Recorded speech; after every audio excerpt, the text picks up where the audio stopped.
If you're a sci-fi fan, you know that the holy grail in hologram technology is the Holodeck, made famous in Star Trek: The Next Generation. And some researchers have just announced that they've made the first interactive 3D hologram that you can actually touch. So that brings up a great question.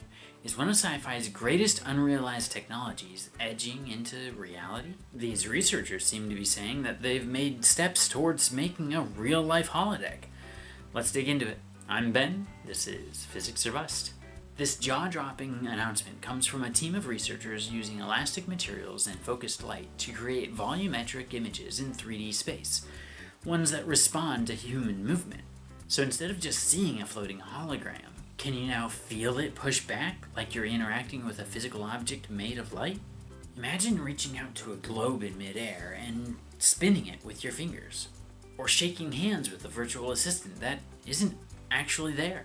If you've ever watched Star Trek: The Next Generation, most likely you've seen the holodeck. A simulated environment so real you could walk through a forest, have a sword fight, or even talk with Einstein, all made of light, force fields, and holograms. That's the dream that we're hoping researchers are stepping closer to reaching. But how big or small of a step have these researchers actually taken? Alright, let's dig into the real physics behind these touchable holograms. So unfortunately, in all technicality, what they've created isn't holograms at all. Since by definition, a hologram is a three-dimensional image caused by the interference of light from a laser or other coherent light source. But what's going on here isn't just some magic trick with light. It's a fusion of optics and material science. These aren't your standard 2D holograms floating in a glass pyramid. These researchers use a method called volumetric display, which involves directing light into a specifically designed space where it has specifically designed elastic bands vibrating up and down inside the 3D space, so that when the light hits it, each part of the elastic band can act like a floating pixel that you can view from any direction. No headset required. But as of right now, there's no reaction force that your hand would feel if your hand goes into the actual hologram image. So although these volumetric displays are interactive, they're not touchable yet. To do that, they'd have to do a few upgrades to the system. Future upgrades to the system could include haptic feedback technologies, like some other researchers are already working on, which would make this display much closer to being called touchable. This is where it gets wild. Once they integrate haptic feedback systems, ultrasonic transducers would project precise pressure waves that your skin can feel. When your hand gets close to the hologram, sensors detect the hand's position and activate a targeted air pulse or vibration to simulate touch. It's basically tricking your brain into thinking you've touched something solid, even though it's just a projection combined with focused air pressure or force. Now, our sense of touch is an extremely intricate sense that we have. So just air pressure won't be enough in the long run to get us to the point of having a holodeck. But at least it's a step in the right direction. And even in their current state without the haptic feedback technology, the interactiveness of this display is also a step in the right direction. Using high-speed cameras and AI-driven computer vision, the system tracks your hand movement in real time. This allows you to grab, push, rotate, or manipulate virtual objects as easily as you would with a real object. And all of this happens in milliseconds, which is key. Without ultra-low time delay, your brain would sense that something's off and the illusion would fall apart. Now let's talk about use cases, because this technology isn't just cool for the sake of being cool. It has the potential to transform multiple industries. Medical training and surgical simulation can get an upgrade. Imagine a group of med students each practicing heart surgery, not on a cadaver, not in VR goggles, but on a holographic heart that can react like a real heart. They could feel the pulse, the pressure of the valves, even simulate complications with no risk to a patient.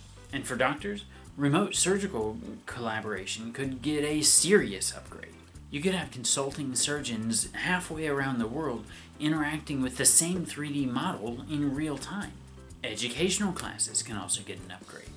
Imagine a biology class where students can see a floating DNA strand and actually reach in and twist it with their own hands. Or geology students sculpting a virtual volcano and having it explode by tapping on the base. This kind of immersive tactile learning has potential to help in all areas of education, making abstract concepts tangible. Next, if you thought VR gaming was cool, imagine being able to actually feel the sword in your hand or the recoil of a blaster. With touchable holograms, games are no longer just visual, they're physical experiences.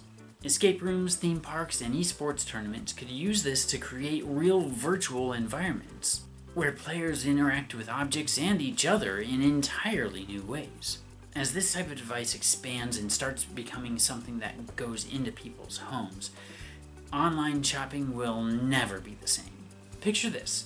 You're browsing an online catalog of clothes or furniture, and you can reach out and actually feel the texture of the fabric without ever going to the store. And because it's interactive, you can rotate the object, open compartments, and see how it actually works, all without even leaving your home. Here's the wildest part.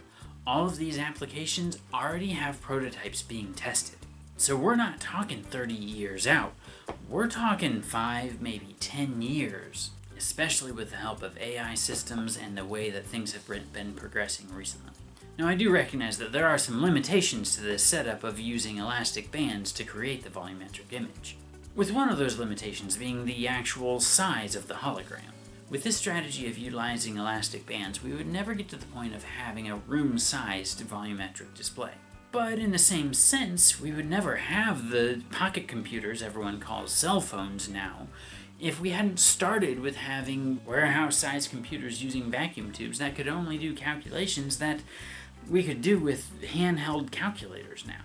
We're not at holodeck level immersion just yet, and although this is one small step for hologram researchers, it's one giant leap for interactive 3D displays. As computing power, haptic feedback technology, and light manipulation improve, holograms could become part of daily life. So the question is, are you ready to feel the future? Also, let me know in the comments below, where would you like this tech to become part of your life? If you enjoyed this video, I think you'd like this book. I have an affiliate link in the description below. I do get a small commission, but it doesn't cost you any extra. If you enjoy talking physics and technology, make sure to like and subscribe, and remember, keep asking questions. I'll see you in the next video.